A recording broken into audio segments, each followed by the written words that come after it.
laawol kisal ko laawol peewal e ɓantal. nahmaduhu wa nasta'inuhu wa nastaghfiruh wa na'udhu billahi min shururi anfusina wa sayyiati a'malina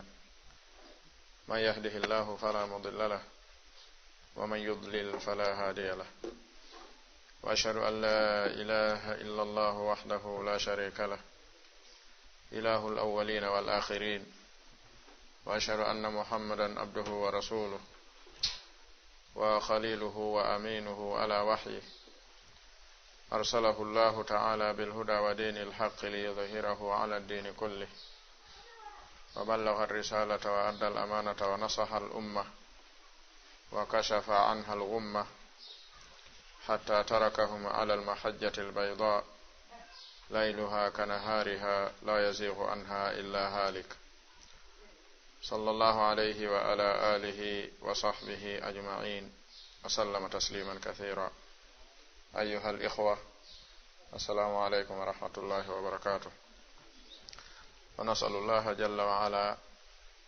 أن يرزقنا الصدق والإخلاص في القول والعمل وفي السر والعلانية، كما نسأله جل وعلا أن يرزقنا حبه وحب من يحبه وحب كل عمل يقربنا إلى حبه جل وعلا. وبعد ذلك فإن هذه الجلسة بمشيئة الله تعالى يدور عنوانها حول حق الجار في الإسلام، ونسأل الله تعالى أن يرزقنا رعاية الحقوق وأن يجنبنا إضاعتها، إنه جل وعلا نعم المسؤول ونعم المولى ونعم النصير. أرأينا يت الله تبارك وتعالى جولين لادون صلى الله عليه وآله وسلم سالمنا onon ɓeɗo musidɓe julɓe tedduɓe salminago islam. aray wiwɗen ka raɓɓinɗingol haala kan ma ɗum ardinande nden en toro allahu subhanahu wa ta'ala nde o arkisata en laɓɓinangol mo golleji ɗin e konguɗi ɗin e annuyeji ɗin, o danda en kala ko tuninta ɗum ko wonata sabu ɗum ko etagol anda allahu subhanahu wa ta'ala wano hana andirede non bi asma'ihi wa sifatihi wa bi af'alihi, eto andira allahu tabaraka wa ta'ala inde makko ɗin e sifaji makko ɗin e golleji makko ɗin. ina jeeya ko ɓeydata neɗɗo on e hulugol allahu tabaraka wa ta'ala. arande ɗum feƴƴi wiɗen oɗo jilsa nde ɗo jonde hande kadi aray unwanu mayre hino yiilo takko haqqe ɓeɗo jooɗoɗaɓe wiyeteɓe kawtal ka nder diina men ka allahu subhanahu wa ta'ala addani en wiyete ka dinul islam, diina ka tawata ko diina kisal mo naati e muɗum hisi wonɗo e nder makka yimɓe ɓen hisay e makko. nelaɗon sallallahu alayhi wa alihi wa sallam ɓe maaki almuslimu man salima almuslimuna min lisanihi wa yadihi, ɓe maaki walmuhajiru man hajara ma naha allahu an, ɓe maaki koni julɗo tigiri ko on mo julɓe ɓen hisi e bone ɗengal muɗum e bone jungo muɗum, koni feruɗo on tigiri tigiri ko kala on wakkiliɗo feri ko allahu tabaraka wa ta'ala haɗi kon e mu'um. haray ko ko wiyete haqqul jar ko hunde mawnude ka diina islam, ko ari allahu subhanahu wa ta'ala o fecci haqqeji ɗin, o yamiri jiyaɓe ɓe renugol ɗiɗi foppu majji, o waɗi haqqeji allahu subhanahu wa ta'ala ɗi o herori o ɗaɓɓiri en aynugol ɗi jonnitamo, o waɗi haqqeji hakkunde meɗen o yamiri en renugol ɗi eto jonnitirde ɗi hakkunde meɗen.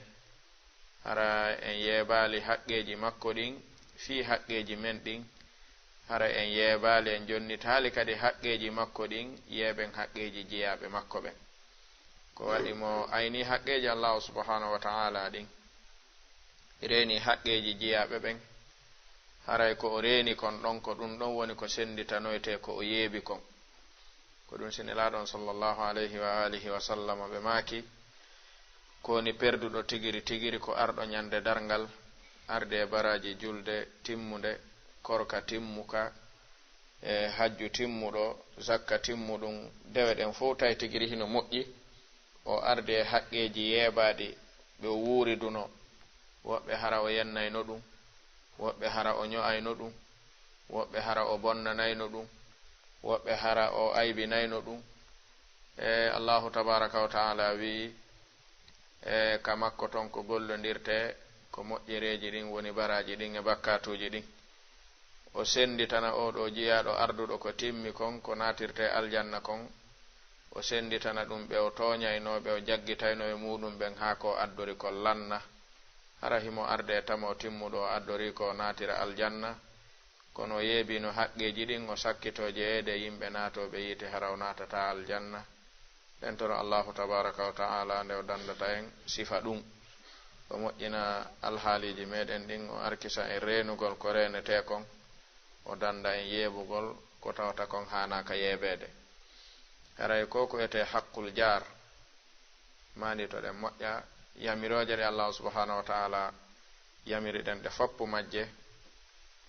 ɓe wi ko ɗe wawata darade ɗe ayne ɗe jonnite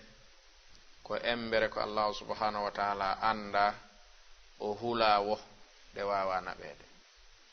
ko ɗum si Allah subhanahu wa taala e nela ɗon no ɗuuɗi mahude golleji ɗin e dow al imanu billahi wal yawmil akhir. si ɗum ɗon tabiti selli, karamo koɓen ɓe wi innama yutabbaqu l awamiru wa yuhjar wa yutanabu annawahi bina'an ala al imani billahi wal yawmil akhir. yamiroje ɗen ko ɗe waɗete ɗe laɓɓine, haɗoje ɗen ko ɗe pottitorte ɗe rente koye dow mahagol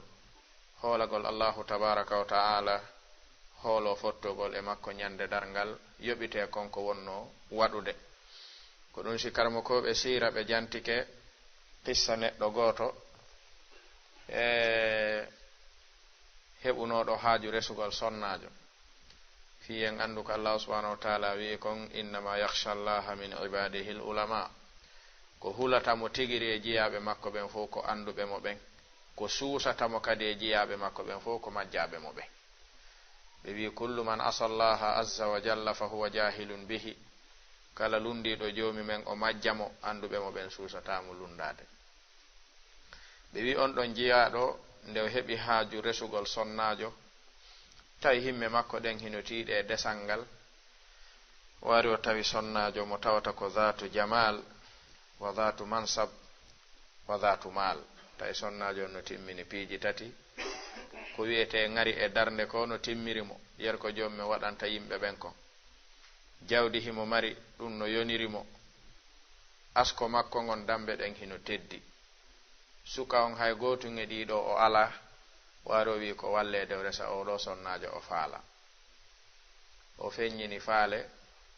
sonnajo on jaabiti wi miiralima hay hunde ko wawa la resirde, na a gando,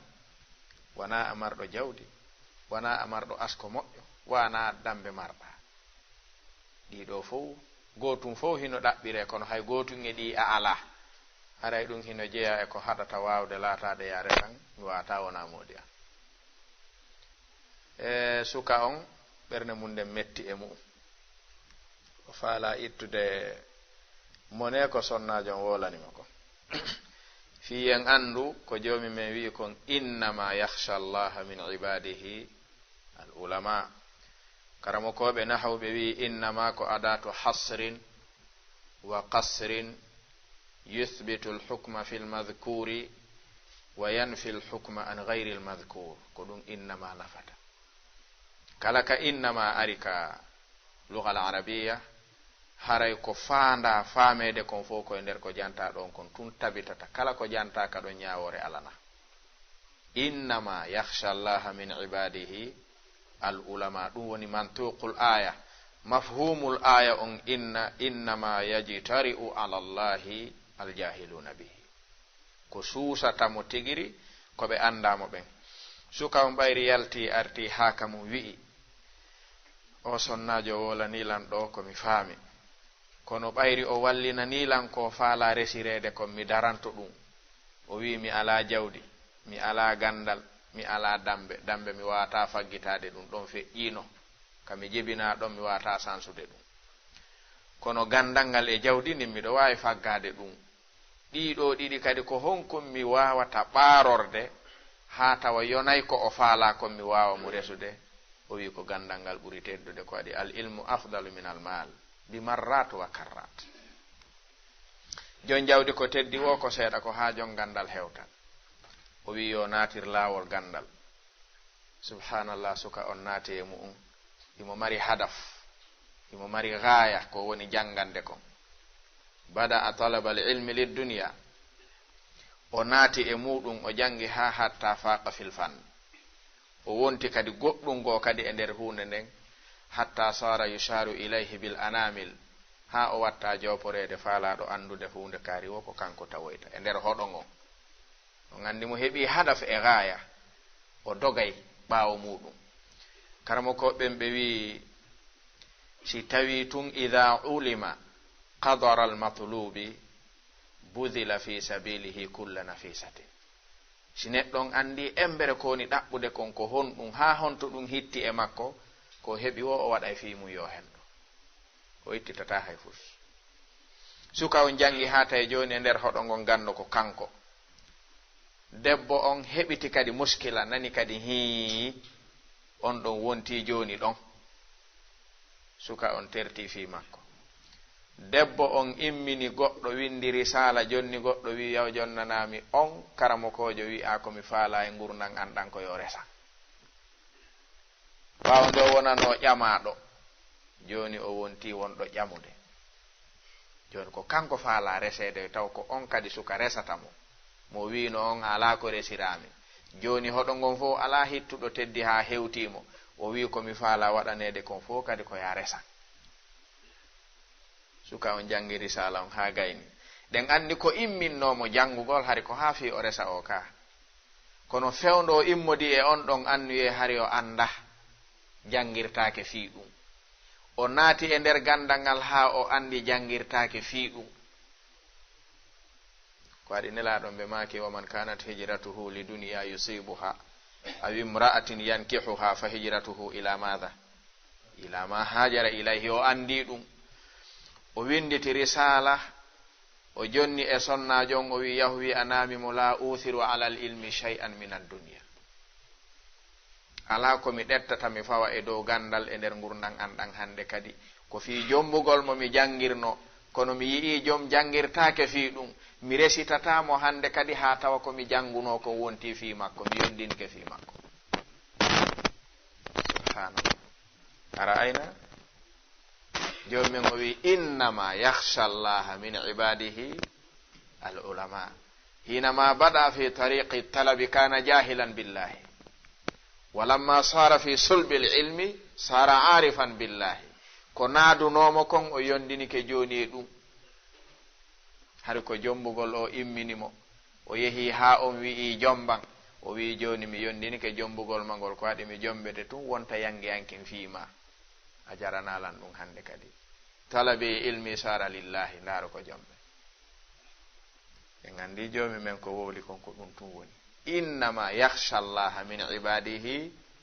al ulama. Ɓe inni kullu man asa allaha ta'ala fa huwa jahilun bihi qata'an. Kala anduɗo jomi men o yeddatamo. Jon non kala ko faala ɗen wowlude e diina nan bani ala hadhihi al mas'ala. Ko mahotoɗen koye dow ɗon, ko yer ko anduɗen jomi men wo huluɗenmo, ko yer ko huluɗenmo wo ɗoftiɗenmo, ko yer ko ɗoftiɗenmo wo yiɗuɗenmo. Ko ɗiɗo ni jokkodirde. Sabu innama yazidul imanu bi ta'a. Ka ko yer ko ɓeyduɗa ɗoftademo wo e gonɗinal ma ngal ɓeydi, hino jeeya e gonɗinal hubbullahi ta'ala wa hubbu ma yuhibbuhu, no jeeya e gonɗinal. Joni noon ɗiɗo haqqeji ɗi wonɗen jantade ɗo hande weteɗi haqqul jar, hino jeeya e yeebaɗi ko faalaɗen famude kon fi hadhihi l jilsa wa in qasurat, hayso raɓɓiɗi. Ko tawgol neɗɗo hayso dambitike e gandal, o dambitike e sunna, o dambitike e diina, si o woni lorrowo kawtal ma gollodirteɗo, haray naka o dambiti ɗon o ɗettata o waɗa ɗum, ɗum haray koye jiifa makko on ɗettude o waɗa ɗum. En faami ɗon? si neɗɗo ni gando lorrowo kawtal ma neɗɗo askinkiniɗo e dina lorrowo kawtal haray do wana kaw askinkinniɗon o woni ɗettude newnanede lorrugol ngol haray lorrugol ngol no wodi kaw ɗaɓɓiroy ɗum nokkugo ko ɗum woni gollitirde ko waɗi sen heɗi keɗeɗo hadisi je iwruɗe nelaɗon alayhi salatu wassalam en taway neɗɗo wawata askinkinade sunna kawtal makko wulliramo maɗum neɗɗo hana askinkinade e sunna iwtirɗo ɓawo nelaɗo gollodirteɓe wulliramo ka ɗum ɗon woni wo haray iddi a woni ɓe wi noon albayinatu alal mudda'i kala nodditiɗo hunde mo hani addude dalil ko hollata ko o ɗum ɓe wi wadda'awa ma lam yuqimu alayha bayinatin fa abna'uha adiya'u kala nodditiɗo hunde so ñinnali ko hollata nden ko nde gonga haray ko nodditagol tum wi'ete kono haqiqa haray ala e hunde nden hadisa arano mo ɗetteten e nelaɗon sallallahu alayhi wa alihi wa sallam ɓe holla en ahammiyatu hifdhi haqqil jar wa khuturati ida'ati haqqil jar ko hadis mo abi hurairata radiyallahu anhu filli nelaɗon sallallahu alayhi wa alihi wa sallam ɓe maaki man ya'khudhu anni ha'ula'i al-kalimat fayamalu bihinna aw yu'allimu man ya'malu bihin فقلت أنا يا رسول الله فأخذ بيدي فعد 5 وقال اتق المحارم تكن أعبد الناس وارض بما قسم الله لك تكن أغنى الناس وأحسن إلى جارك تكن مؤمنا وأحب للناس ما تحب لنفسك تكن مسلما ولا تكثر الضحك فإن كثرة الضحك tumitul qalb konguɗi joyi hadis on hino sellinimo imam muhammad ahmad shakir e cheikhul albani e cheikh muqbil bun hadi alwadi'i rahimahumullahu jami'an hadis on no selli abu hurayra taw wi ñandego men joɗodi e nelaɗo e jonde ɓe maaki miɗo mari ɗo konguɗi joyɗi mi faala halfinde goɗɗo ko hombo ɗettan tammiɗi ko hombo ronditoto ngun kalifu abu hurairata wi ko min tawi o andaɗi taw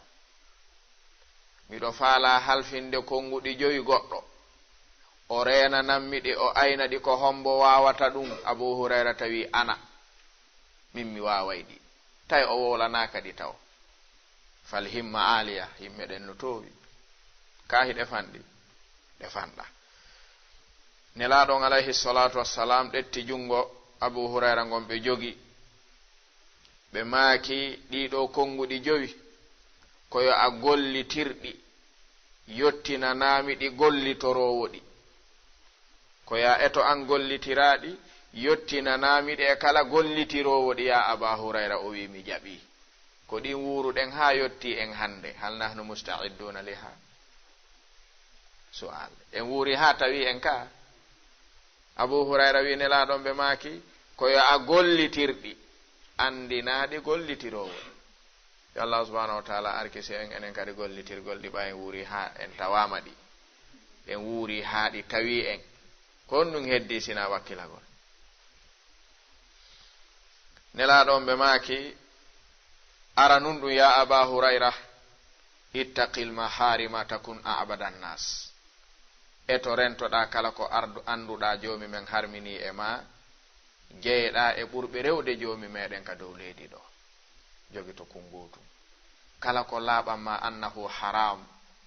ittaqihi rento ɗum si a waɗi ɗum tum haray takun a'bada nnas anta a'bada nnas lillahi ta'ala ɓe maaki kadi warda bima qasama allahu laka takun aghna nnas eto weltora yer kala kun jomi men sendi jonnuma ta faale ɓuri ko jonnaɗa kon si a heɓi on daraja haray ala ɓurɗoma wonde galo e dow leydi ndin ko waɗi galo ko yondiniɗo wona jogiiɗo jogagol ngol wona ngalu ko waɗi ko jogete kon yonata heɓata ha yona nelaɗon ɓe maki alayhi salatu wassalam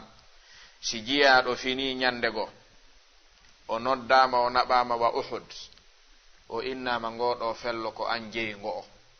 ko kange jommi wattanima jabal uhud bimana dhahaban ko anje ɗettu hara o alano ko ñaama ala ko waɗa hay hunde jono heɓi fello kanŋe aduna on nelaɗo on ɓe maaki o finay ñande goo wondude gonɗon fello hara so dawali o hirdali o gollali hunde o wawata gaynude ngo kowoni konge maggo ɗo yo mayude o finay ñande goo o yelo kadi heɓugol wongo takko ɗon ɗum kadi wona ko kanko jeyi yatamanna an yakuna lahu thani halil insanu yashba neɗɗo harata karmo kojo goto wi annafsu tajzau an takuna faqiratan walfaqru khayrun min ghinan yutghiha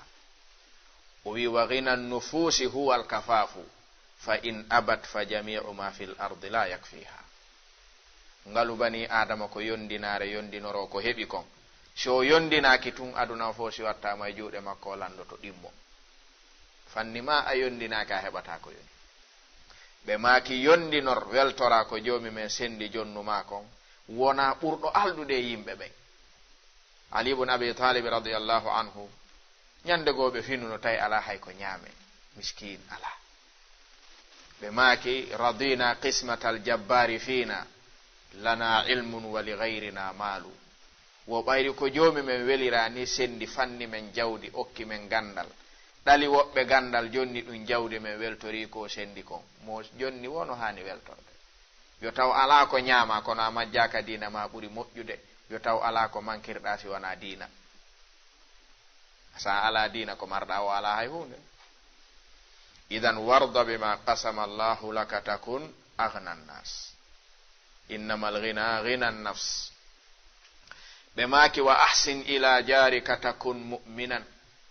e to moƴƴoɗa e kawtal maɗa ngal wona gonɗinɗo idan min alamati l iman al ihsanu ila al jar en andi taw al muhsin ko neɗɗo mo tawata kañum lorrata komo lorrata moƴƴoto a moƴƴata koye mo lorrata ko sa acci lorrude kaari etoɗa no moƴƴade makko moƴƴagol ma e kawtal maɗa holli an alamo lorrude ko ɗum si ɓe yamirma moƴƴagol e makko ngol moƴƴo e makko jeeɗa e gonɗinɓe ɓe bal nelaɗon sartini moƴƴagol e kawtal wonande gonɗinal e ngara yugol hadis on yeeso ɓe maaki wa hibba linnasi ma tuhibbu li nafsika takun musliman yiɗan yimɓe ɓen konko yiɗanɗa hoore maɗa wona noon julɗo en andi o ko daraja woɗɗuɗo ni ka fiya wonu julɗo ɓe maaki a yiɗana yimɓe ɓen ɗum ko yiɗanɗa hoore ma noon wona julɗo yiɗan yimɓe ɓen ko yiɗanɗa hoore maɗa wona julɗo takun musliman idan ɓe maaki la yuminu ahadukum hatta yuhibba li akhihi ma yuhibbu li nafsihi idan yiɗangol yimɓe ɓen ko yiɗani hoore muɗum kon yelano yimɓe ɓen ko yelani hoore muɗum kon no jeeya e ko hollata ko a julɗo khamisan wa akhiran ɓe maaki wala tukthiri dhahika fa inna kathrata dhahiki tumitu lqalb ɓe maaki rento ɗuɗɗingol jaleɗe jalugol ko ɗuuɗi wara e ɓernde gonɗinɗo ko jama on jarribora hande ko nun turni théâtre ko nun turni pese ko faale honɗum billahi alayna na takallamu ko nun turni pese faale wullugol honno ko honnun soodi ndaari ko faale suno faale honno ko ɗum nelaɗon haɗi o gandi joni a haɗama hunde nden bal ko ya soodunde ko ɗum si cheikh abdourahman alhammad rasɓe maaki kala ndaruɗo alhaali julɓe buy hande a sikkay ɓe dari yeeso nelaɗo ɓe wi nelaɗo fala sam'a wala ta'ata lima ta'mur ko waɗi nelaɗon ayi hiɓe inna julɓe ɓen yaafe ba e moɗon ɗen taw fembuware fottaɗa e marɗo rosoir ala ko sodanta rosoir sina fi ndeware nde nelaɗo maaki tan meme o ko no wi nelaɗo min ɗoftike men jaɓi nelaɗon no maaki concol julɗo wata feƴƴu ka holɓu ndere woɓɓe hino daasi ko won dasade kon no jokki ɗum o ko honnu wi nelaɗo hara num ɓe yeeso makko min nani min jaɓi min ɗoftike nelaɗo ɓe maaki sonnajo julɗo e buumu ɓandu muɗum ɗum wata urno yalta so waɗi ɗum haray mo mari bakkatu jano woɓɓe yaltata joni si waɗali ɗum hara ko julɓe ɓe kadi ko honnu wi nelaɗo hara ɓe wonduno hara kono jogorɗen ni makuji nelaɗo ɗin hande sahaba ɓen jogorno ɗum feƴƴatano e maɓɓe naafi tawa goɗɗo go ka nelaɗon hiɓe maki wata ɗuɗɗin jaleɗe wara e ɓernde gonɗin ɗo ala haaju sina ndarugol filmuji kirɗuɗi ndara peseji kirɗuɗi ndara ɗaɓɓita kala ko kirɗi kala ka kirɗinta ko ɗon marɗa haaju muɗum hiɓe mako mawata ɗuɗɗin jaleɗe koko jalnata kon tun jokkuɗa ɗoftare heɓi keɗo oɗo hadis ko arano e ko nelaɗon ɓe maaki wa ahsin ila jarika takun mu'minan ɗo woni mahallu shahidu men on bal nelaɗon sallllahu alayhi wa alihi wa sallam ɓe lerɗini ɗum ɓe maaki ma zala jibril yusini fil jar hatta dhanantu annahu sayuwarrithuhu ɓe maaki no fanɗi ko jibril ari tawimmi ɗoyo o hotu sina o rentinaylan fi haqqe kawtal o enna muhammadu wattu haqqille kawtal aynu kawtal ma ngal wattu haqqille maɓɓe rento e maɓɓe haa mi sikki ñande goo aray ɗo yo yaho o innanmi andi ɓe ronete sa maayi sabu ɗuɗugol ko jibril wasinelaɗo fi kawtal kon ko tawta kon hande yimɓe no ɓuri ɗuɗude welsindade ala ko ɓura fayda welsindede ka gollidire ha hewti kawtal mo yiɗa wo hino jokki haaju mum hino mone ɗimmo mu'um ɓuttinana hay e goto nelaɗon alayhi salatu wassalam ɓe maaki kawtal koko renete ayne si neɗɗo on renali ɗum haray himo gollude ko sendoye ko waɗi haqqeji ɗin si yafodiraka aduna ɗo a yoyta yafotoɗo dargal haqqe mum si wona allahu subhanahu wa taala a fottoyta e bani adama ñande dargal ko o moƴƴi aduna ɗo wowi o womi yaafike mako wannoɗami kon ton on wala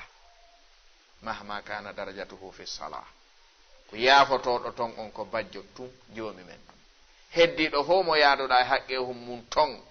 haray kunno hitte makko ɓuri kala ko hittema aduna ɗo haray aynen ɗum joni noon kawtal karmo koɓɓen ɓe wi'i hino yaaji ali ibn abi talib radiallahu anhu kamɓe ɓe maaki jarul masjid man asma'ahu lmunadi wo si juulide darnama si noddinowo on noddi o noddini kala nanɗo noddinaɗu makko nun koye kawtal juulirde nden o wi'ete awa si a darike ka galle ma a noddi a ewnike ha hatti kala nanɗo hito maɗa gonɗon himo jeeya e kawtal ma wi'angal ya moƴƴo e mum ngal imam ali kamɓe ni weeti yumma men aicha kamɓe ɓe maaki haddul jiwari 40 daran min kulli janib ɓe maaki haqqi bi mana embere kawtal e suudu ma ka darnuɗa ɗon ma ka luuɗa ɗon kala ka naɓirɗa yiltorɗa a konta ɗon ha heɓa cuuɗi 40 ɗi layi wo ɗi sukki wo a heɓa suudu ka ñaamo 40 ka nano 40 ka nano ka yeeso 40 ɓaawo 40 kala ka yiltorɗa sa jokki ha timmini cuuɗi 40 ko ɗon kawtal ma ngal haaɗi sa ɗettiri ɗo 40 a ɗettiriɗa 40 woni jelu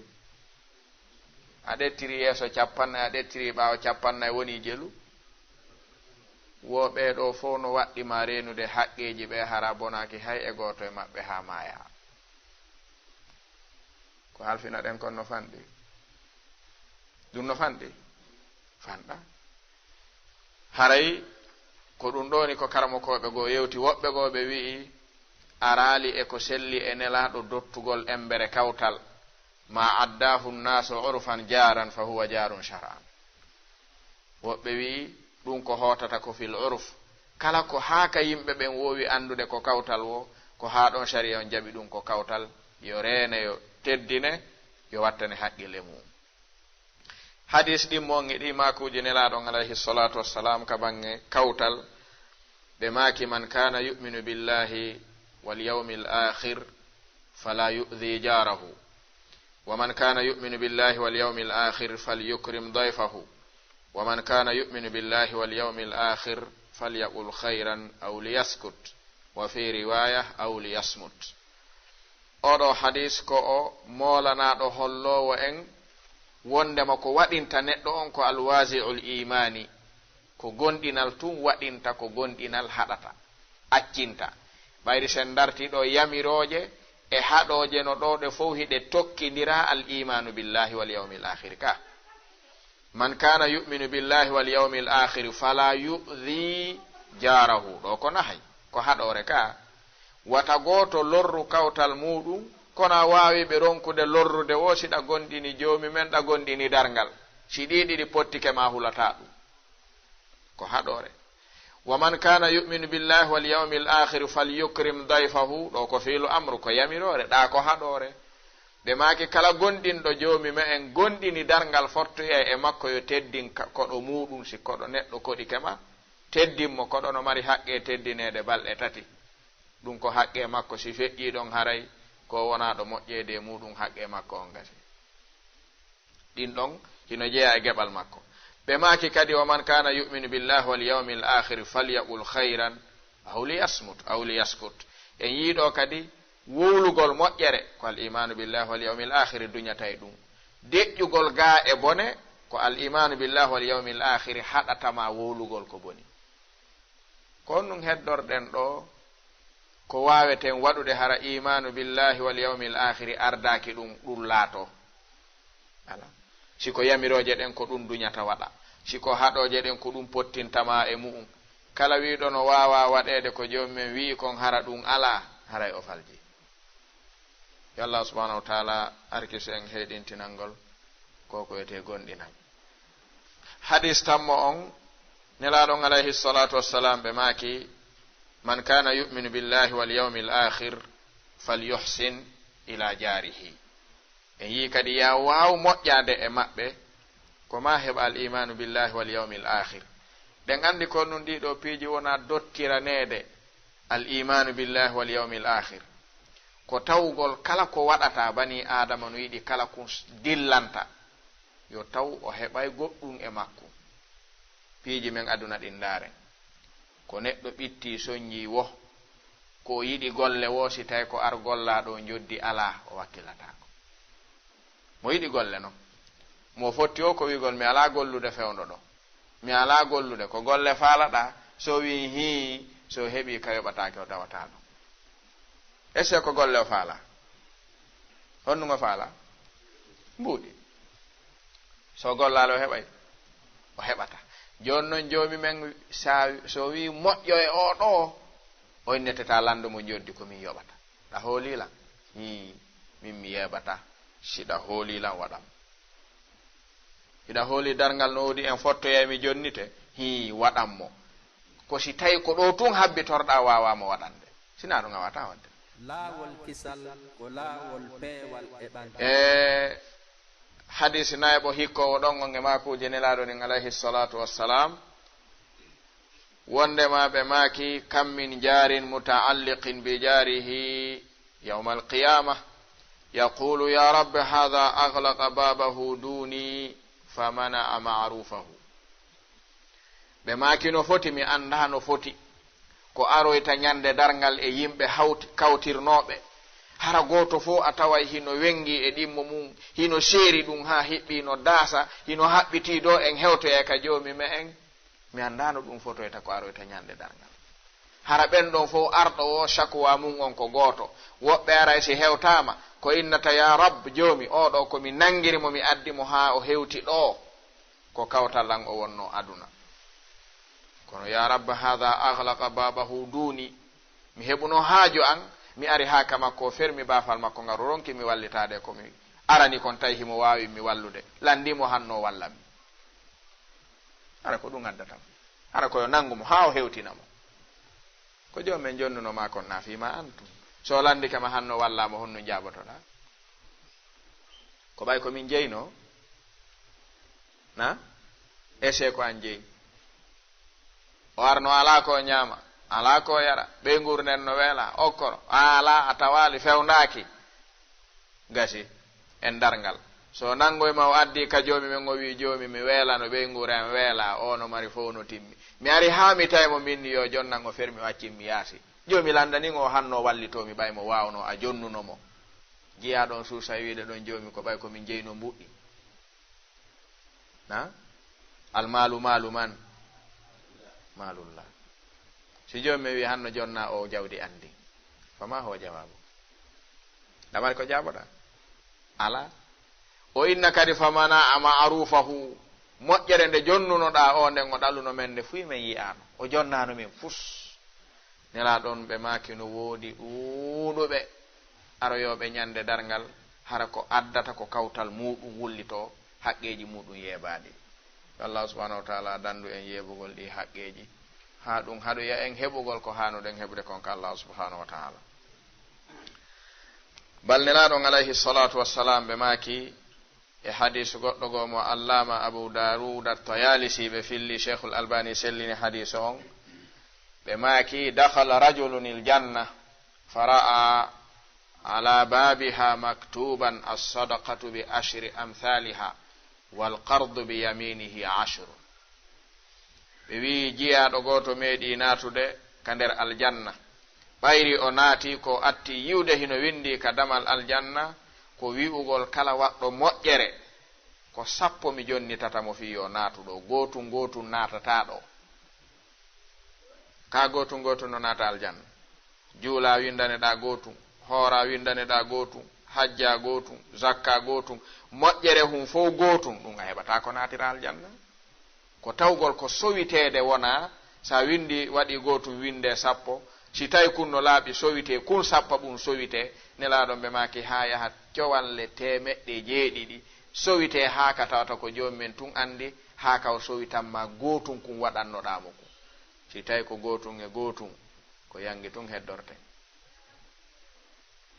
ɓe maki kadi ñamande nde nettata ñawla neɗɗo saabu allahu subhanahu wa ta'ala jonniramo ñaamo maɗa ngon ɓe maki ɗum kadi no mari baraji 10 andi ɗum no weli famudare idan ɗiɗo hino jeeyaɗi nelaɗon alayhi salatu wassalam woni sappinde julɓe ɓen yoɓe wattu haqqilɓe faama wondema kawte ɗen hino mari haqqe e dow kawte muɗum ɗen hino jeeya haqqeji ɗin angal lorrugol ɓe no jeeya haqqeji ɗin moƴƴagol e maɓɓe ɗeɗo hadis je ɗe wonɗen jangude ko ɗe nelaɗon alayhi salatu wassalam maaki ɓe hooli ɗen wiɗen hiɗen dambiti e maɓɓe ɗen askin kinni e maɓɓe ko kamɓe wonɗen ñentinde si en waɗi ko lundi ɗeɗo kon hakkunde men e kawte ɗen taw si haray ko gonga konko dambiti ɗen haray ko ngal landal heddoto ɓayri nelaɗon ɓe wattano ɗum balmo ɓe kawtiri wo taway ko ha ɗon woni ko hana ɗaɓɓede ko ɗum si goto e karamo kojo meeɗi darnude galle e fokkiti yahugol nde o fokkiti yahugol tawi himo kawtire karamo kojo go wonɗo yahude on faala yeeyude galle mum ɗen yaha tawi ko arnoɗo jangugol jangiɗon ha heeɓi fokkiti arɗo termugol galle makko ɗen on o wi non ɗo min mi armi soodi ɗo mi darni ɗo hoɗugol sabu o karamo kojo kaarijo ɗo joni noon mi faalama waynitade galle ɗen noon si a sooday ɗe ko kawtal ngal taw yewteten prix mum ha fotten mi yeeye non wowlen fi galle ɗen sabu kawtal ngal ɗo no seeri ɓuri galle ɗen few lan wawma ɗuytande galle ɗen kono kawtal ngal ɗum wela fi a yeeyay kawtal wo ha sooda ndaara a taway no jari jelu waɗeten fi kawtal ngal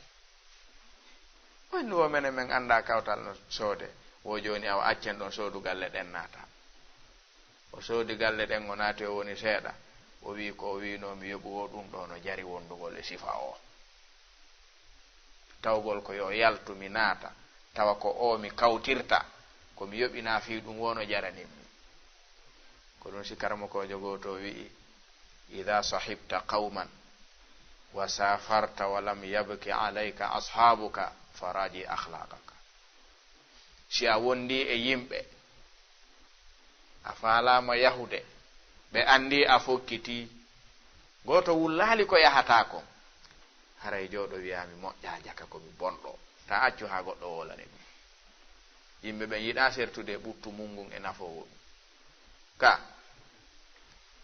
ko nunen famuɗen kan sa wayni ke ɓen ni on fokkiti on yahay woni hi honde tuma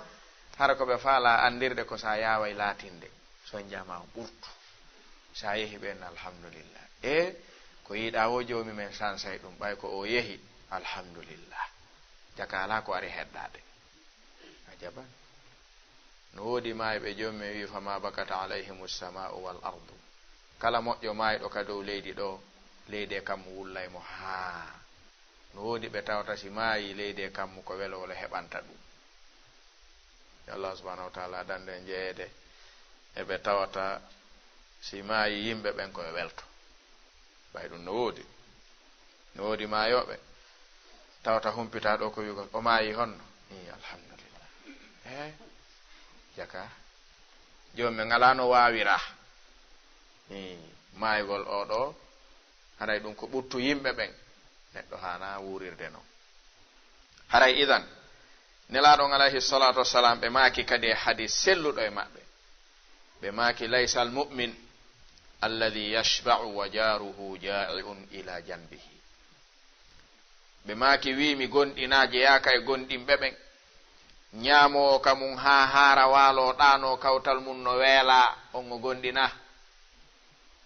gandi ko nelaɗon maaki ɗum kalla man yatafaqqadu jiranahu minna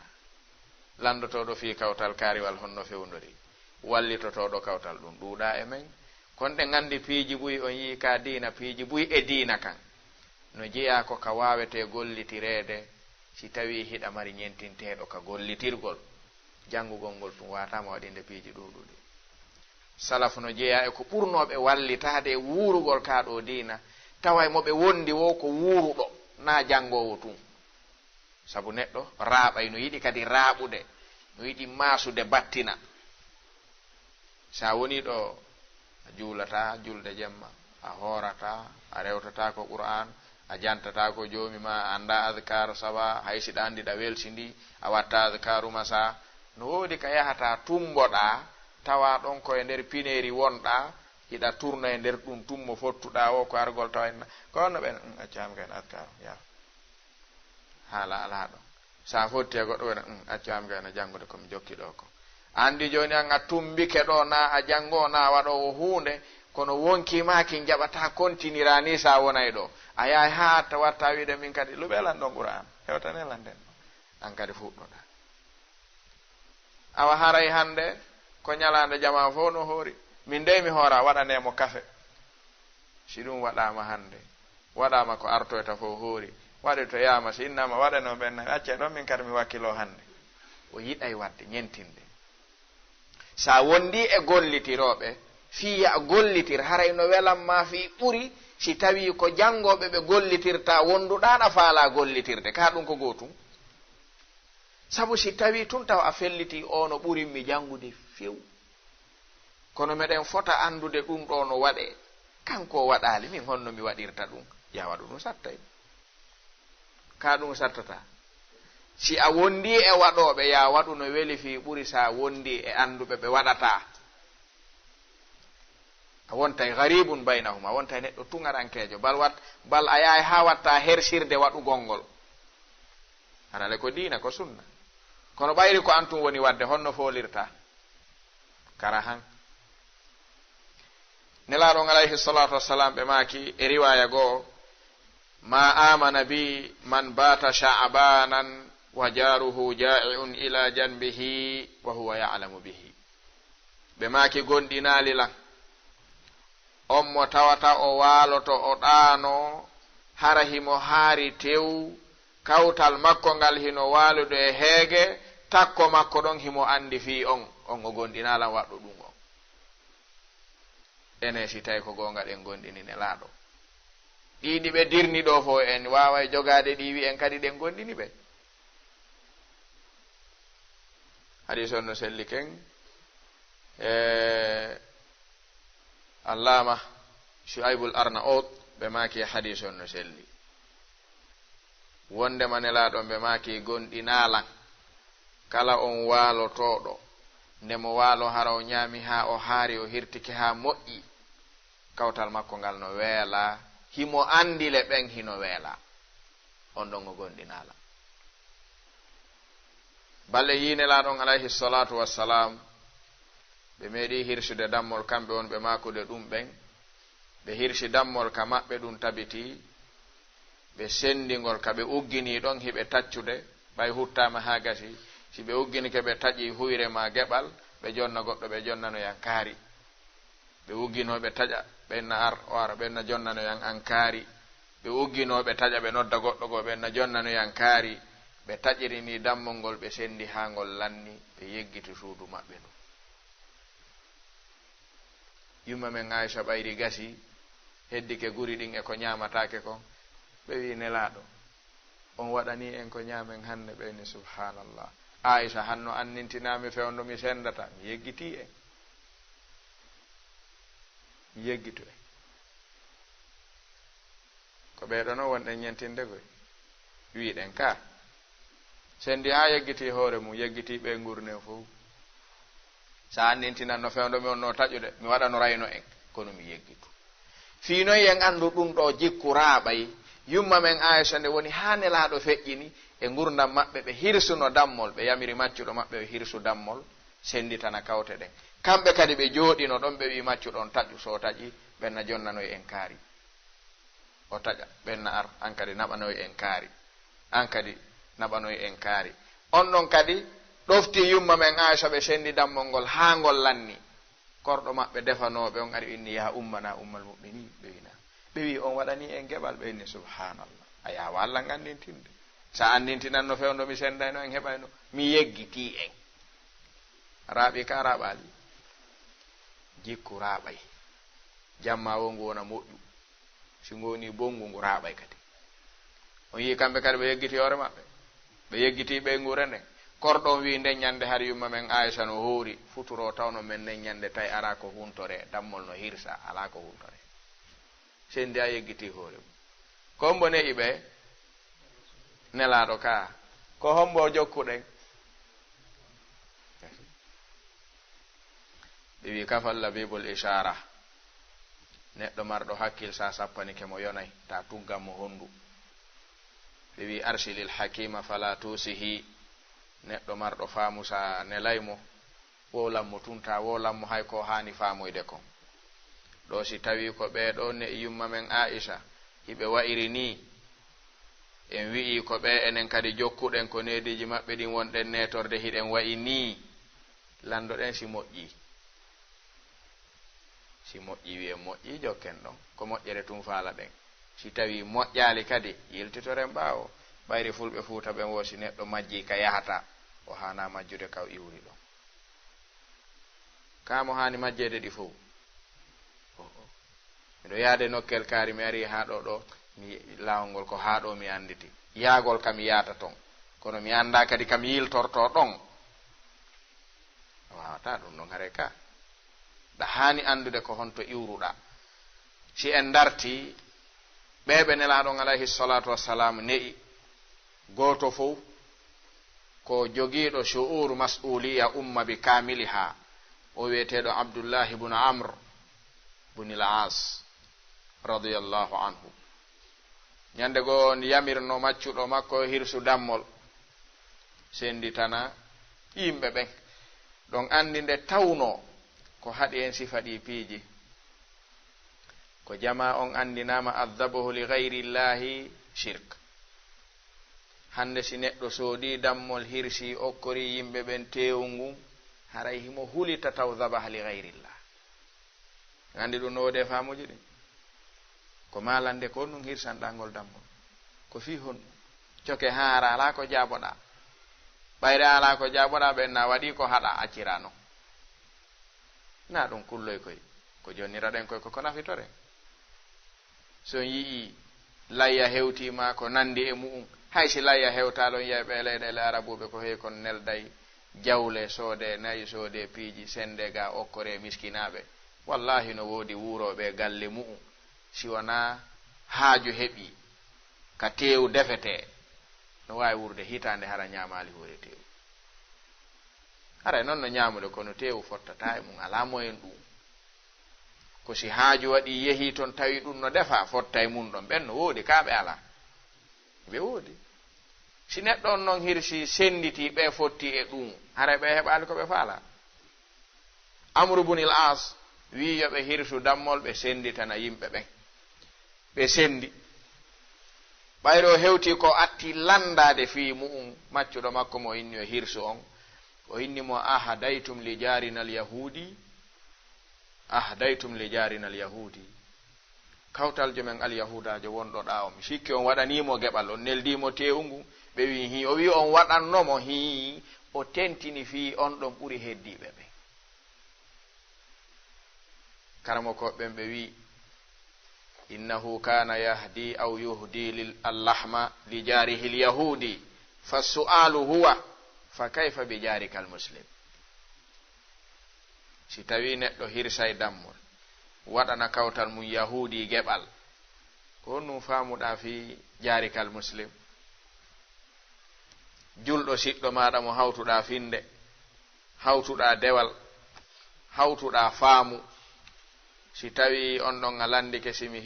heɓi lan wawi mo okkorde kawata mi okkormo haray ɗum no hulɓini haray hino jeeya e makuji nelaɗo ɗin alayhi salatu wassalam e sifa ɗum ɗo ka ɓe makani Abu Dharrin al-Ghifari ɓe maki idha tabakhta maraqan fa akthir ma'ahu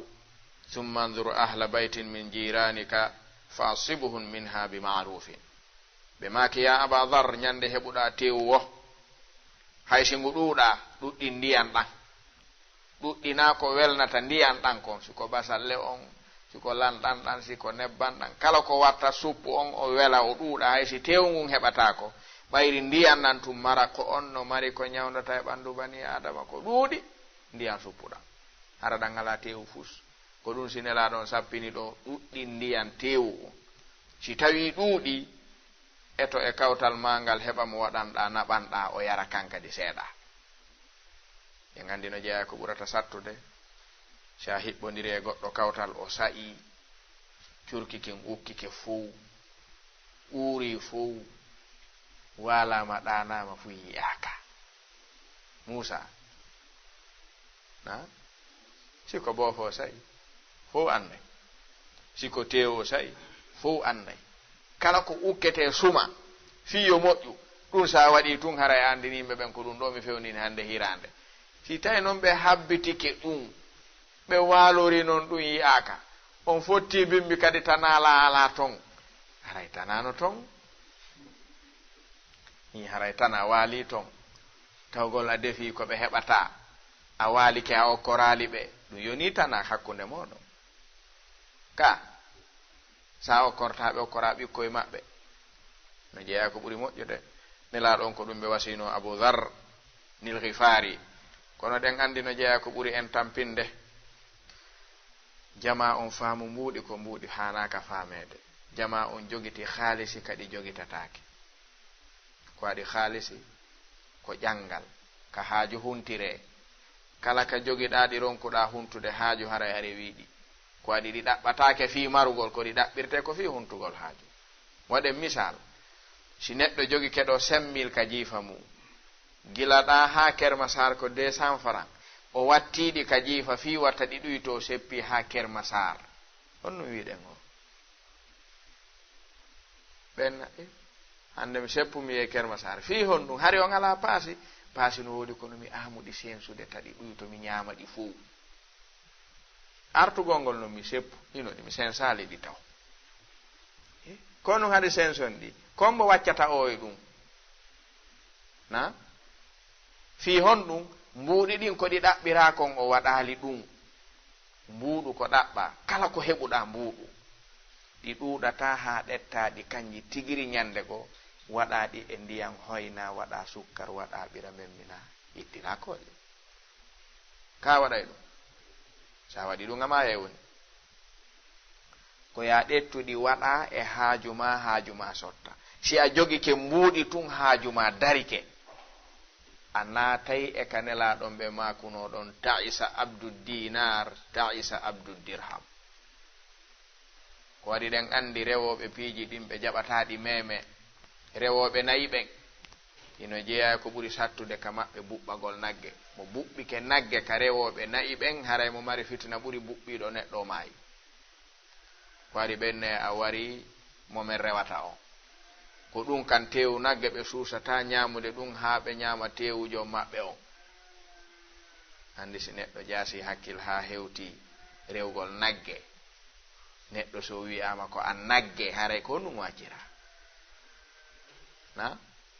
si goɗɗo noon kadi ronki ko waɗa sina wiugol ko nge nagge woni ilahi haray o e nge hombo ɓuri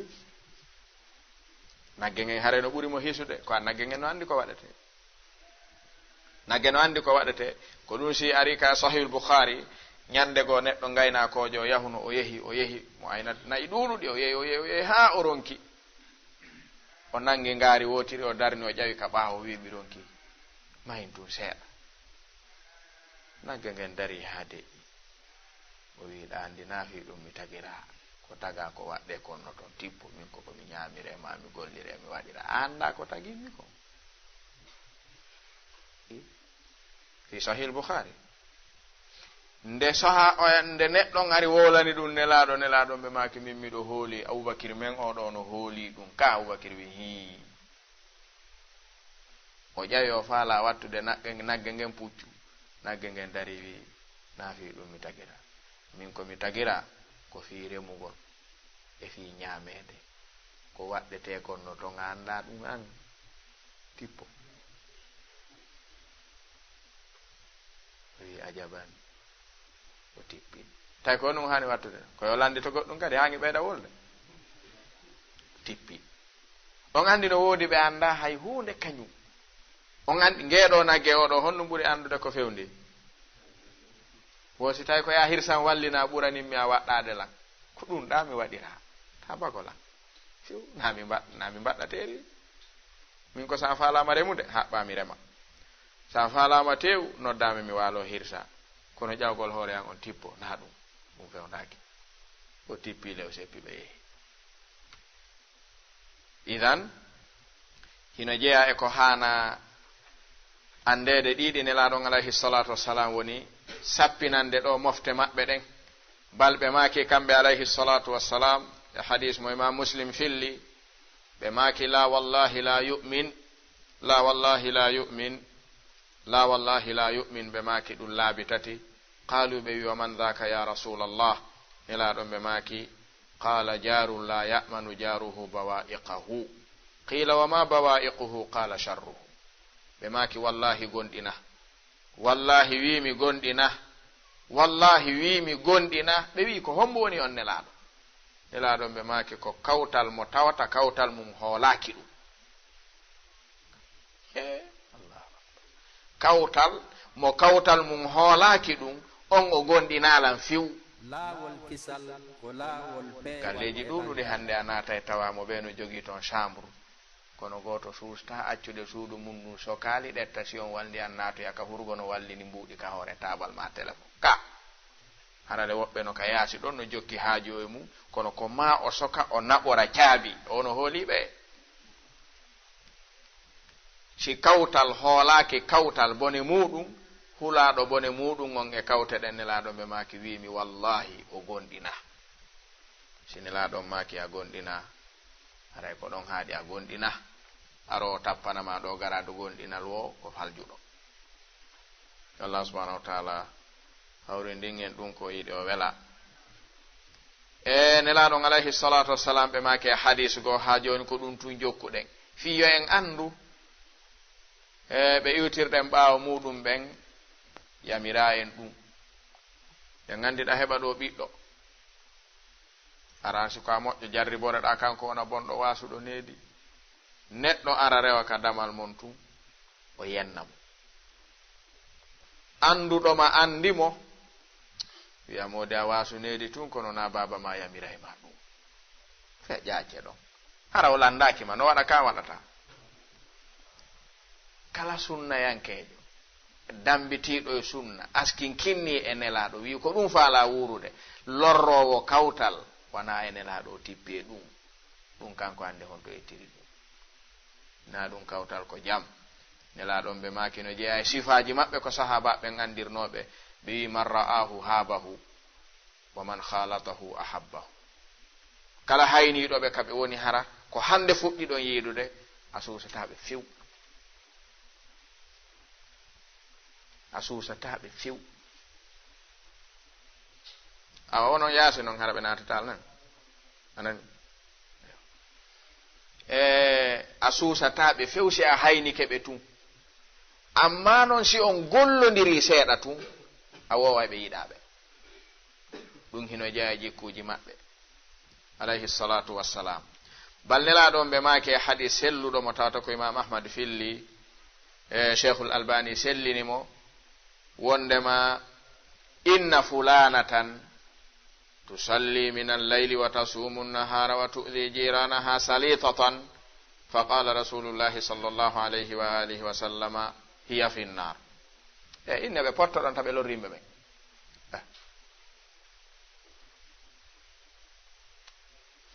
وقيل له إن فلانة تصلي المكتوب وتصوم رمضان وتصدق بالأثوار من الأقط ليس لها شيء غيره ولا تؤذي أحدا بماك فهي في الجنة. سنة بديدو ونو بمدينة نلا دوم بفلنا فيما ببي سنة جوتو مدينة دو كو إمو تودو جولا جم هورو ونيالورما mo lorrata kawtal mana waalowo ñallude lorrude kawtal o juula e jemma o hoora e ñalorma o lorra e kawtal ngal nelaɗon ɓe maki wallahi o naatoya yiite fa hiya finnar. joni gandi juulugol ngol e hoorugol ngol e se haɗi oɗo naatoygol yiite nge wondude e lorrugol ngol ɗo noon billahi alayna arte landitoɗen hoore men oɗo ko arkisanoɗo wawgol juulugol jemma buy emen wawata ɗum ko arkisanoɗo wawgol horugol naafiloji ñalorma buy emen arkisaka ɗum. si oɗo lorri kawtal naati yiite enen en juulata jemma en horata ñalorma en watti ɗon lorrugol kawtal ko no wiɗen haray moƴƴi ɗon haray ko ɗon ɓuri bonde. ɓe inni goɗɗo goo kadi no ɗo sonnajo no ɗo mo tawata ko o juulata e julɗel ɗen fof ko farilla on tum to salli almaktuba farillaji ɗin joyi o juulata o naafata fus. wata suumu ramadan o hoora e suuma o ɓeydata ɗon hay fus. wata saddaqu bil athwar ko mari ko okka ko ɓira yoru ɗum yorna ɗum fenda ɗum. walaysa laha shay'un gayruhu ala ko ɓen andirimo e moƴƴere nelaɗo si wona ɗum. kono noon wala tu'dhi ahadan o lorrata hay goto e tagore nden. ɓe maaki fa hiya fil janna o naato yey aljanna. ene sikkuɗen raɓɓindingol waare accitugol waare juutinande raɓɓinɗinna coñci waɗa kufune waɗa kaftane waɗa piiji ɗin ɗi foppu majji ko feeñi kon wonnude wonugol yiite hara kañum tigiri ko yiite. ɓayri fulɓe fuuta ɓen osi pitaji fo dogiɗi sarire haray ko nunde wani na pita no yiɗi surrugol sari kono kosi nde wanaki yiite ko waɗi pita yiɗa yiite pita bonna yiite ka yiite bonna e pita ka. si tawi sarir nden fokkiti sorgol ka nder fitare suuɗo fitar nden haynike nde wondi e yiite ngen e sende jaɓa e sora ɗon jaɓata sora ɗon. no woodi ɓe tawta sa yi ɗum ka yaasi a weltoto si ɗaɓɓi suudu takko ma on wondi a taway ko yiite kañum tigiri. oɗo ɓe wi'i ko andira ko juulugol farillaji ɗin o naafata fus naafilo fu yo ala. ɓe gandi ɗen ɓuri oɗo wakkilade goɗɗiɗi ka o ala ko okka ko ɗuuɗi ko ɓiraɗan fendaɗan yer ko o mari kon ko ɗum okkata ɗuuɗa ɓiraɗan woni condi ɓira. kono noon hay e goto susata wiide o lorrilan o lorrata hay e goto. nelaɗon ɓe maki fanɗugol mo dewal e renugol mo haqqeji yimɓe ɓen haɗatamo o naato e aljanna. ɗuɗɗingol dewal ngal e yeɓugol haqqeji yimɓe ɓen haɗata naatoygol yiite. konto suɓorɗen ni golle ɗen wona suɓagol wiya ko ɗum ɗo mi faala on golle ɗen honto fewdorɗen kaka wakkilagol a yey sonnaɓe buumiɓe ɓe no wakkili hande ka fewndi ɗo si sonnajo yehi ha wakkilike suuɗugol ɓanndu mu'um fiita gorko jana no yi'uɗum yaasi ɓanndu mu'um o wakkilike hijabu no wuli hijabu no muusi hijabu no satti ɓayi ko duumodete e muɗum sikke wo alaa ɗen waawide o no wakkili ka kono wallahi no woodi ɗi yiirata woɓɓe ɓe ma nanira woɓɓe ɓe a tawayyo ɗum ɗo wono e nder oɗo dolokke haana woodi si sonnajo buumi ɗo ni yennowo kon no wiɗe na so woni piirideteɗo no hijabu e piiri ha o seeki tiggare makko ne fiw kanko e hombo wonɗo o wonɗo kala wonɗo ka no woodi ka ala ko ɗum woni oɗo hijabu o kamo honto ni kombo sar'ini o buumo piiri deɗa buumo yenna buumo wujja buumo ɗayna buumo janfoɗa buumo hombo sar'ini o hijabu o ko sar'inaɗo ni o way joni noon ɗo muskila on fuu ko woni kon toɓɓere nden fof ko honto woni ko angal sennidirgol yimɓe ɓen hay si dewal ma ngal ɗuuɗa si tawi hiɗa wonde ɓuttu no ɓuri moƴƴude dewal ɗuuɗungal wondude e soñja golle jawabu nelaɗon holli en ɗo oɗo ko totto farillaji ɗin fof watta ɗon naafiloji ɗin o fijata kono ɓayri o ɓuttinana yimɓe ɓen salita ko wiyete salita ko wurtiɗo ɗengal e dow yimɓe ɓen wurtiɗo jungo e dow yimɓe ɓen wujja yimɓe ɓen piya yimɓe ɓen ño'a yimɓe ɓen yenna yimɓe ɓen waddidira yimɓe ɓen wondude ɗum juula e jemma naafilo ɗanatako weetorta kadi naafa e ñalorma e korka fabimana korka sunna fuutatako ɗum wondude ɗum ɗo fof nelaɗo ɓe maki fahiya finnar oɗa o juulata illal maktuba kono himo ɓuttinani julɓe ɓen ɓe maki fahiya fil janna mi anda sen faamima ko nelaɗon ɗo awa ɗettugol ɗi coñci tun wano yiite ala nafoore hande buy e yimɓe nandiniɓe sunna suusata gollodirde mum so gollodira eno hulɓini tawata noon askinkinaɓe mum nandina e muɗum ɓen hay goto a hulitata e mum a jangata gurdan hay e goto ka defte gila nelaɗo haa ka waali jooɗiɗen ɗo gurdan neɗɗo wi'anoɗo hino moƴƴino jokki sunna janga gurdan makko haa yiiramo salbiyatuji ɗi yiirata yimɓe ɓuyi hande a yiyata ɗum ñawlagol yoɓitata en fenugol en eggugol konguɗi en waddugol en janfagol en ɗum si neɗɗo jogiiɗo wino jokki sunna jogi keɗi jikku jare kon to fokkintini yimɓe ɓen arayno hulɓini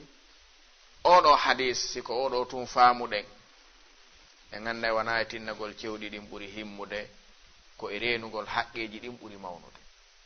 yo taw mo gollodirɗa wo tigiɗo wiyay alhamdulillah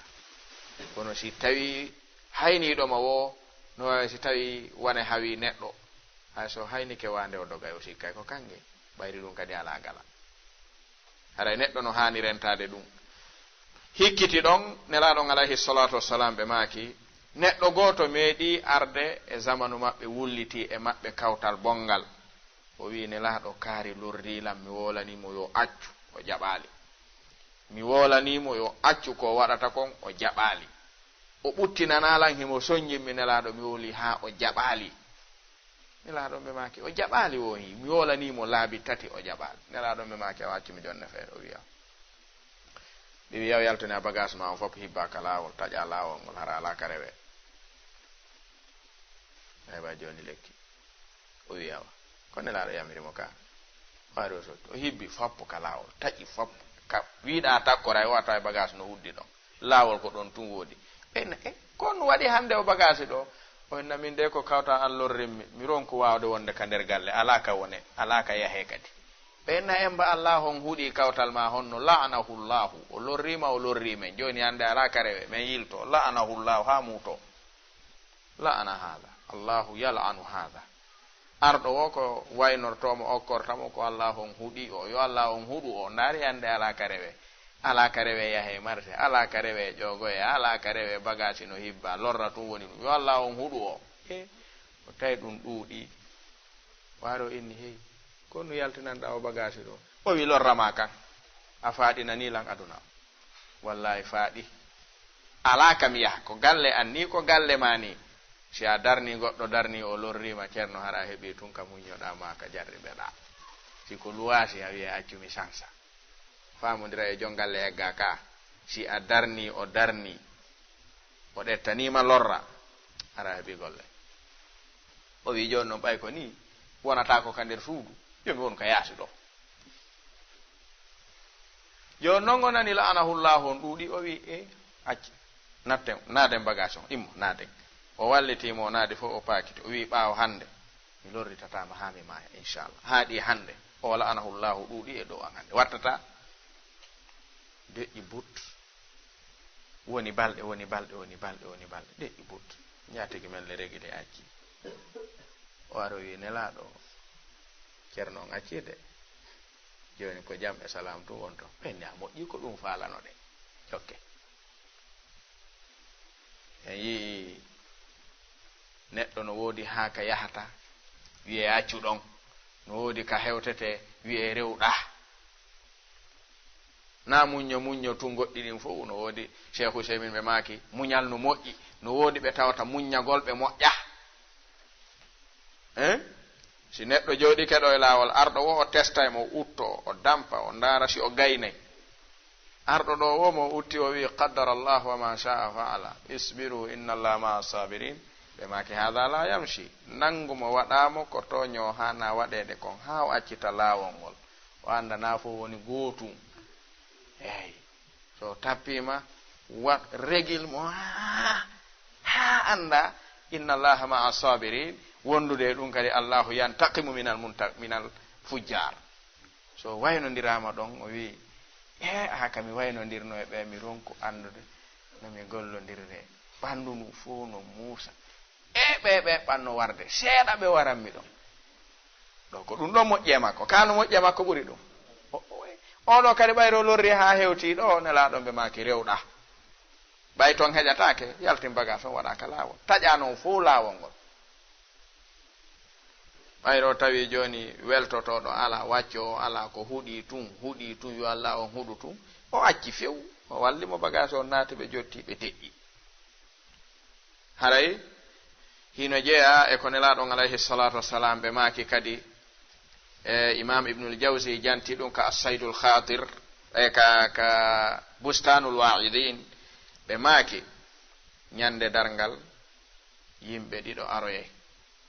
hara ko ɓe kawtirɓe hara gooto e maɓɓe fof gooto e maɓɓe hino nangi oya ka nangande satti so addimo haa ka joomi men o wiya ya rab haada jaari hanani fi duniya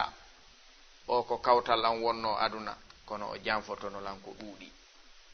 o ko janfilan aduna kon ɓurtu joomi no ñaaw hakkunde amen hannde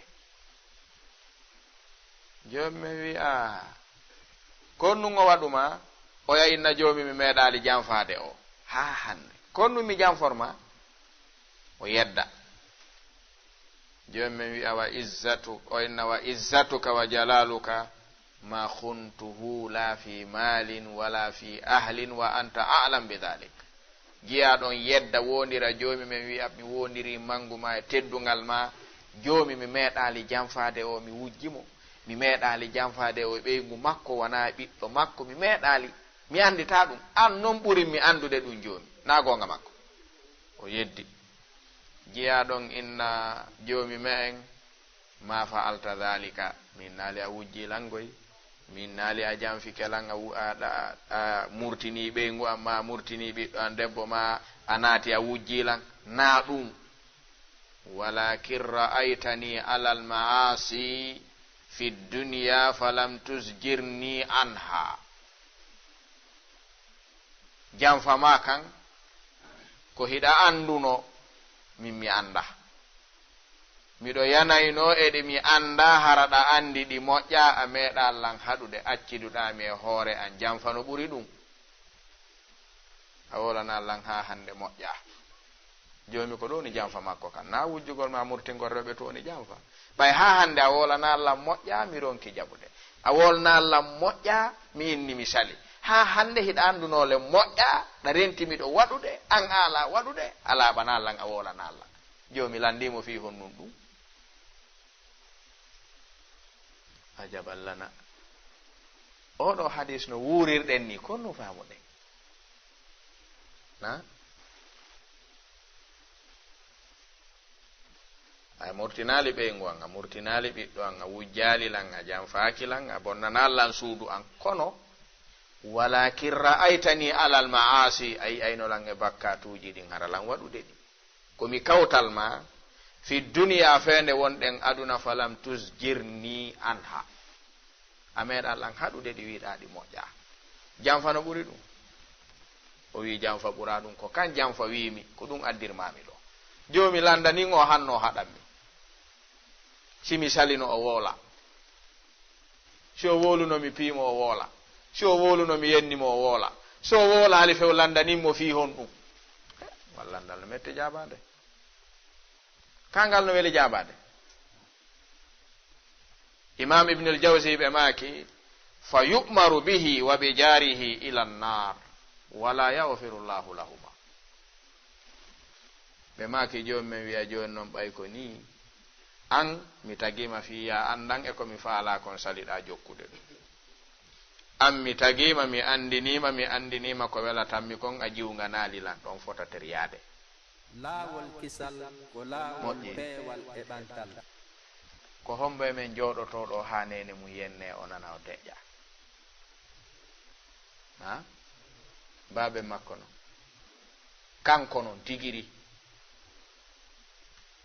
ko jeloni jooɗade joomi men yedde joomi men lunde joomi men sabote joomi men yenne deƴƴa but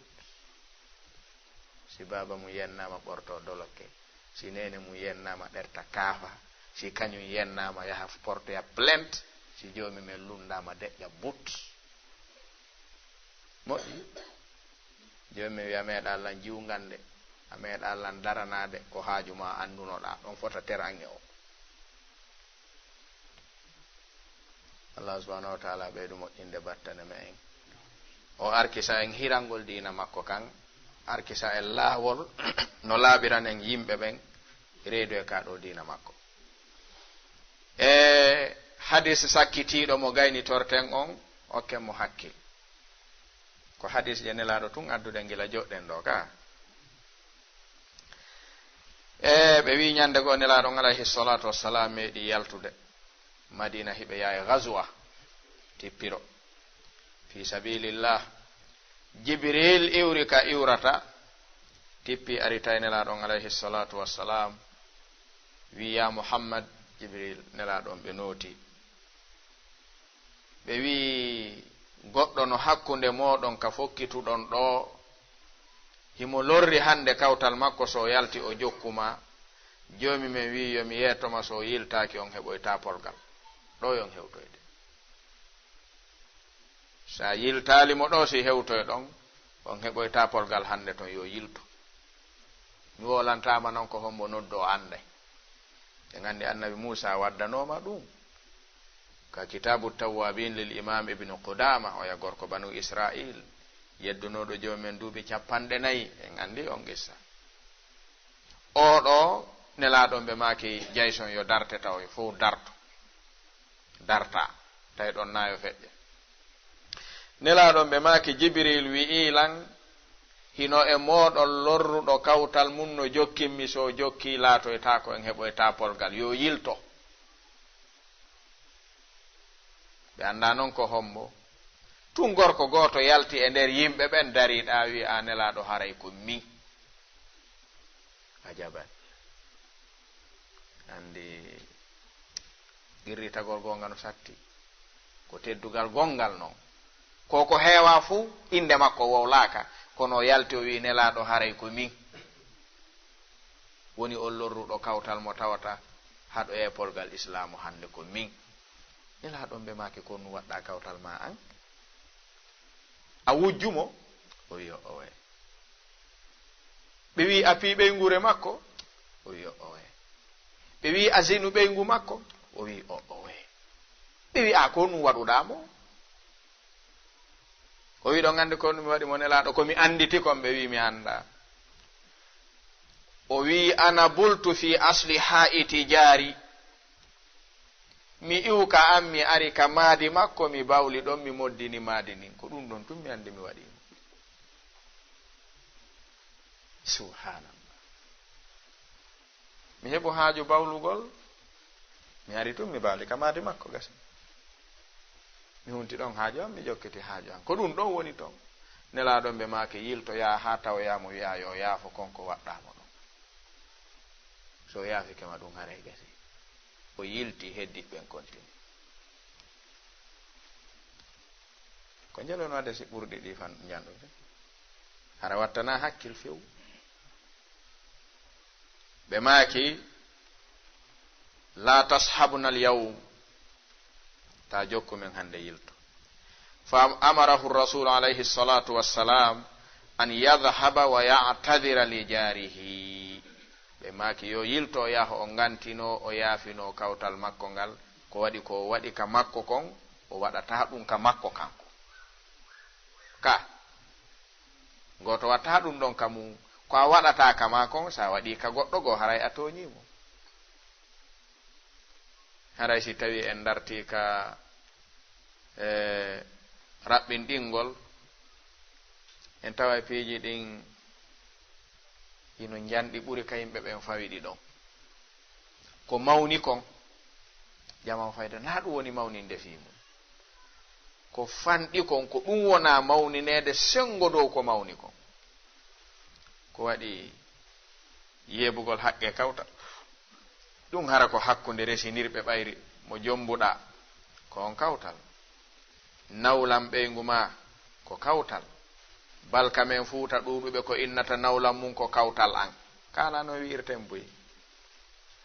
konno kawtal mon hiɓe jam miɗo salmina kawtal mon nani maɓɓe makirta nawlam ma ko honɗum ma moodi ma ko honɗum ma ɓeygu ma ko honɗum ma ko kawtal ko ɗum karmo koɓe wi wa sahibi bil jambi arɗon e suratu nisa ɓe maki huwa zawju wa zawja kala mo ɗettoyɗa ka wonno jaɓi arde wona e juuɗe ma a waɗimo kawtal ma o woni kawtal ma goto fo e mon no mari haqqe ko jonnitatamo ko yondiri e haqqe kawtal ti ɗum yeɓama haray no hulɓini joni noon ɗo hino wayi ko yimɓe ɓe mawnini fi muɗum kon hino waaliɗa ha nelaɗon ɓe holli fi kawtal ngal no mawni ɓe landi sahaba ɓen ɓe maki ɗon andi kon woni bone zina ɓe wi meɗen andi ɗum no harmi joni men harmini ɗum ha dargal daro zina no harmi nelaɗon ɓe maki fi yo gandu bone kawtal lorrugol ɗum ɓe maki la an yazniya arrajulu bi 10 niswatin aysaru alayhi min an yazniya bimra'ati jarihi ɓe maki neɗɗo waɗowo zina ko nde yaata o jeena rewɓe 10 ɓe jeyaka e kawtal makko few ɓuri hoyfude e makko ka bakkatu naafi hino dagi e dinde o tawata o murtinay ɓeygu ma ɓiɗɗo kawtal makko debbo 10 to ɓuri hoyfude ɗo fi kawtal no fanɗi ɗo na fanɗa ka ɓe maaki la an yasriqa arrajulu min 10 abiyatin aysaru alayhi min an yasriqa bayta jarihi ko nde neɗɗo so woni wujjowo wujjugol dagaki nde o yaata o fusoya cuuɗi 10 ka o fusi wo o wujja o arta ɓuri hoyfude makko bakkatu e dindo o wujjata kawtal makko ene fi kawtal no fanɗi se jamanu no watti haqqile ɗum si ɗum ɗo wattanaka hakkil haray jamanu gollude ko sendo e haray Allah subhanahu wa ta'ala dandu en jarri borde gollugol ko sendito e ñande darngal heddoro jungo meho. Imam Hasanul Basri ɓe maaki laysa husnul jiwari kafful adha walakin husnul jiwari ihtimalul adha. ɓe maaki moƴƴugol kawtal wona wonugol a lorratamo ɗon ko harmi. moƴƴugol kawtal ko tawgol so lorrima a muññoto woni moƴƴere nden. andi ɗon koko harmi e ko moƴƴi wonɗon. moƴƴugol kawtal waccirtaake min mi lorrata kawtal an, ɗum ɗon koko harmi accuɗa. ko woni moƴƴagol e kawtal maɗa ngal ko tawgol a muññantoɓe lorra maɓɓe kankamɓe kono an hara lorrataɓe. si tawi yer anduɓe ɗum ɗo ɓen jogori ni, ko hombo haaɓata ɓen, ko hombo dogata ɓen, ko hombo pottotoɓen. hayye goto haray Allah subhanahu wa ta'ala ɓeydu moƴƴinde alhaaliji meɗen ɗin. si tawi woodi ko famini ɗeɗo hadis je yahayɗe 15 e dambaɗe nelaɗon alayhi salatu wassalam, ɗe tawta goɗɗe ɗen hino fotta sellugol, goɗɗe ɗen hino lurra sellugol hakkunde karamokoɓe hadis. haray ko hunde wotere woni ko sappinanta en ko tiiɗugol mawnugol nde ɗo hunde wiyetende fi kawtal. yoni ko nelaɗon alayhi salatu wassalam ɓe maaki kon, oɗa debbo ɓayri on ɗon himo selli ken, rewowo joomi mu'um lorra kawtal mum o naata yiite. yoni kaɓe maaki ɗon mo tawta dewal mum tiiɗa e goɗɗi ɗin naaɗi fo o wakkili e mu'um, kono himo jogiti jungo makko ngon e ɗengal makko ngal e kawtal makko ngal, ɗum heɓo yahi aljanna ñande darngal. yoni ka peesen honno jogorten kawte ɗen, ko honno kadi jogorten dewe ɗen, ko wakkili ɗen e dewal wono moƴƴi e meɗen, kono tan wakkilo e dewal yeggite renugol haqqeji yimɓe ɓen. sina ɗum haray ko jaɓa kon e dewe ɗen koko sendoye, ko jaɓaka kon haray ko perdi wontoyta. haray ɗen toon Allah subhanahu wa ta'ala nde warkisata e laɓɓingol o famina en ko nafata en kon, o arkisa en daranagol ɗum. نسأله تعالى أن يستخدمنا في دينه ولطاعته جل وعلا. سبحانك اللهم وبحمدك أشهد أن لا إله إلا أنت أستغفرك وأتوب إليك والسلام عليكم ورحمة الله. لا والكسل كلا والبي والإبانتل